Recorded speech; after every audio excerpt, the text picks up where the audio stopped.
Hi there, Matt Allington here. It's Tuesday, the 22nd of November. This is update number 9 on the River Murray floods with particular focus on Big Bend. Three links on the screen. If you want to see these videos or share these videos, that's the first link. If you would like to see the interactive report and have a look at the data yourself, that's the second link. And if you'd like to learn how to build these reports, that's the third link. Okay, let's go and have a look at the report for today. Okay, so here we are in the report. I'm starting off on the first page, which is the lock map.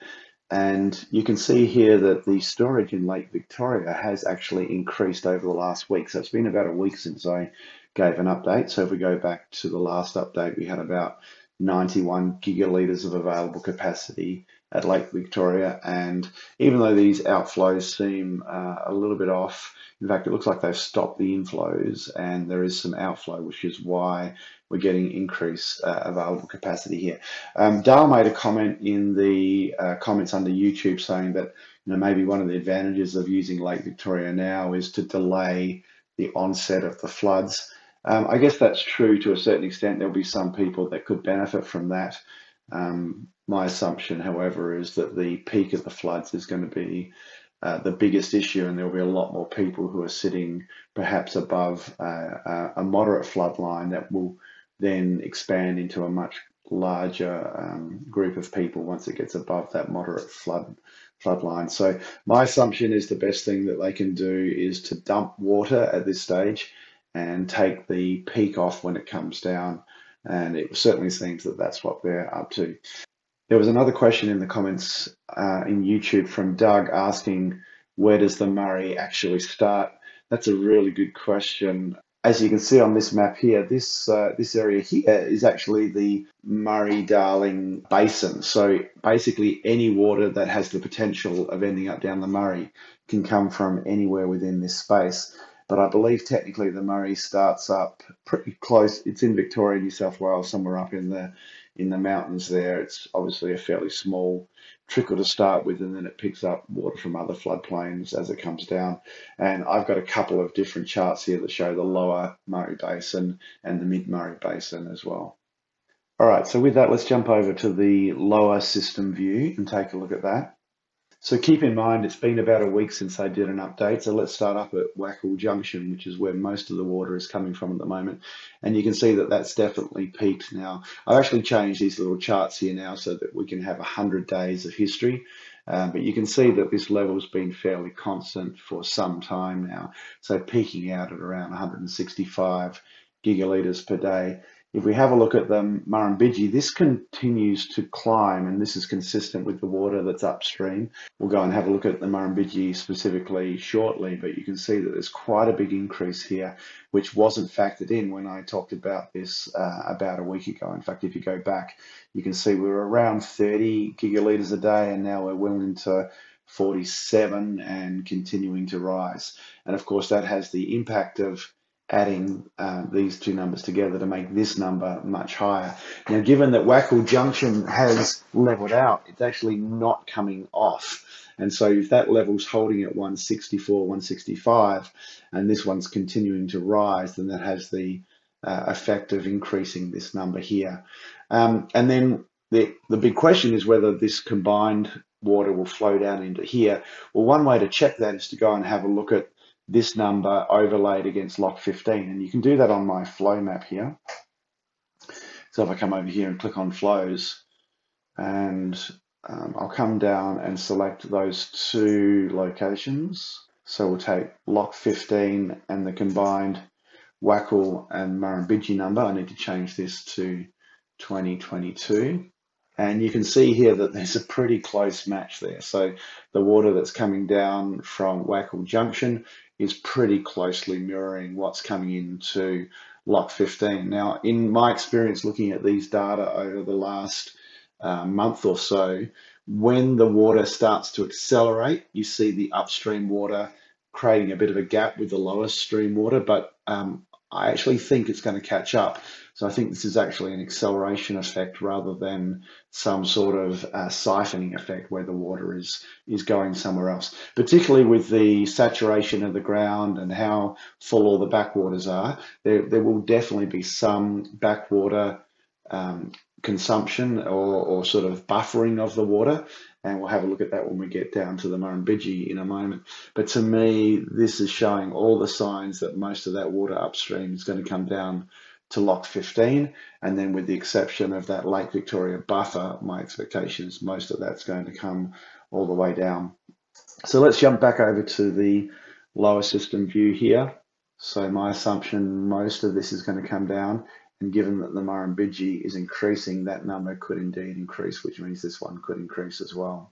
Now, if we come down and have a look at the Darling water, you can see that the Darling water really has been a non-event. It's been very flat at about 17 gigalitres a day, although on top of the this number here. So if I combine all of this stuff together, this is obviously going to make an impact here. But if you go back and have a look in 56 and 74, that's when the last big floods were, then the Darling was a significant contributor. And so we'll have a look at the upstream water in the Darling. The good news is that most of the water upstream in the Darling is sort of far enough away to not get in the way of this water that's coming down now, although there is other water upstream as well.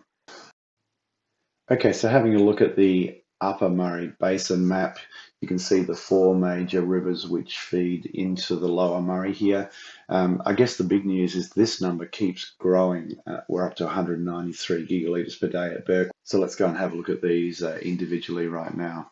So first of all, we'll go and have a look at the Darling. So there's the 193 gigalitres a day. I don't know where all this water is coming from, but Burke's certainly getting its fair share at the moment.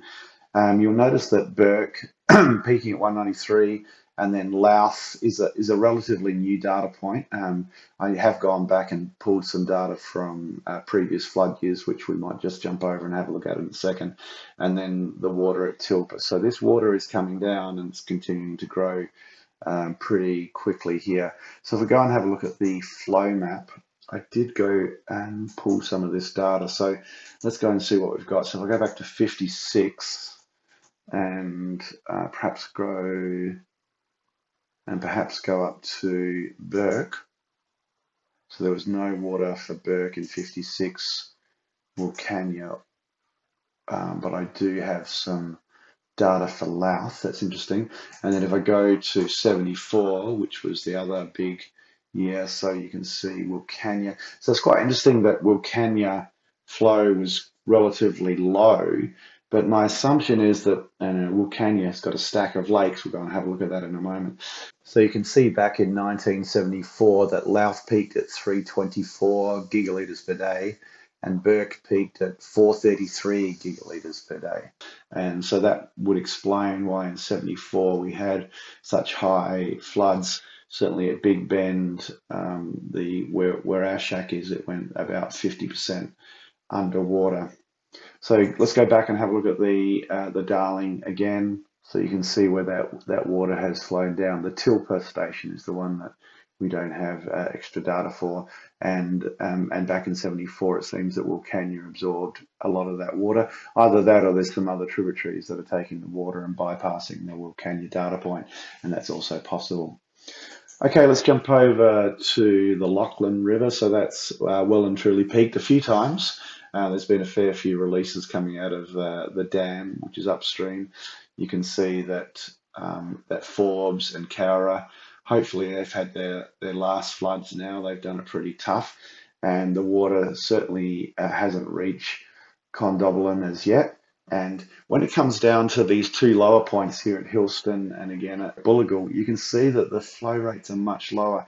And so once again, it's almost to me as if this delta is a massive absorption sponge. So even if the water isn't going underground, the water goes out horizontally, which absorbs that flow, and then maybe it flows back into the main river systems over time. I really don't have enough data to understand what's going on there, but that certainly looks like what's happening to me. And so there was a comment in from James about whether the water from the Lachlan will actually reach the Murray this time. Well, I don't really know. I mean, all I can go on is what I'm seeing here. It will be interesting to see whether this number here starts to flow through to these ones here. You can see that this has gone from 4.9 to 9.1, although this is over a fairly long period of time. So we'll just have to monitor this and see what happens.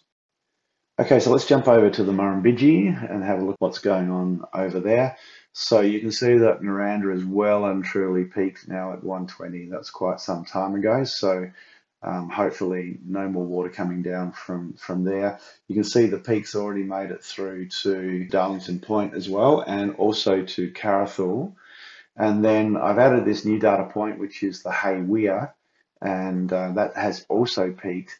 There's been a few comments below in YouTube about the fact that the Hay Plain is a floodplain, and so that's where a lot of the water goes. And I just want to show you a picture I saw on Facebook. In fact, I didn't see this on Facebook. Someone posted it, shared it with me. But yeah, so this is a photo. Presumably, this is the main highway. I don't really know, but this is the Hay Plain, and you can see it as the water in the Murrumbidgee gets up over the bank. It's just one great big flat floodplain, and this is what's going on here.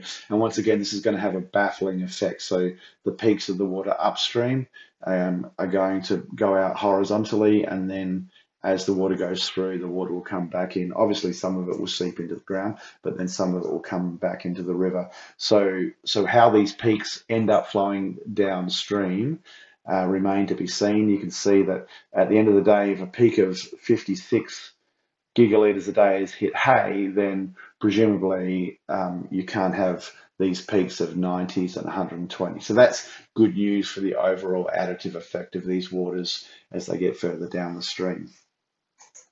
All right, so let's jump over to the Mid-Murray, and you can see that similar sort of story here.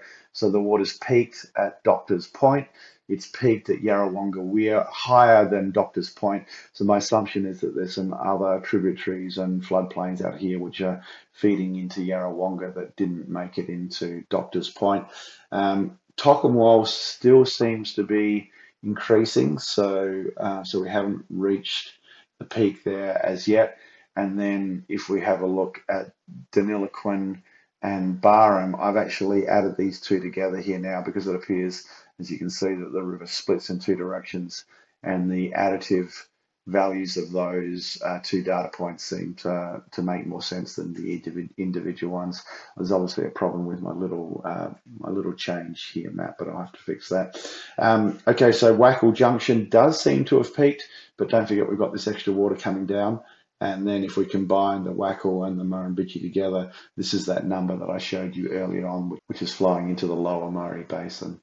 Okay, so lastly, I'll just jump over to my Big Bend notes page. I did get a report from Dave just the other day to say that the road to access Big Bend is about 15 centimetres underwater at the moment, so it's still fine for average vehicles, and if you've got a four-wheel drive or something, it's pretty easy. But I'm just keeping track of these heights so that in future years we'll be able to go back and refer to the heights at Swan Reach and compare that to the coverage of the road. And if we come and have a look at the upstream water, so we're in 2022, this current year, we've got a stack of water upstream, but that certainly didn't occur back in 2016 and 93. So there's still a sign that these things could get as bad as 93 at least.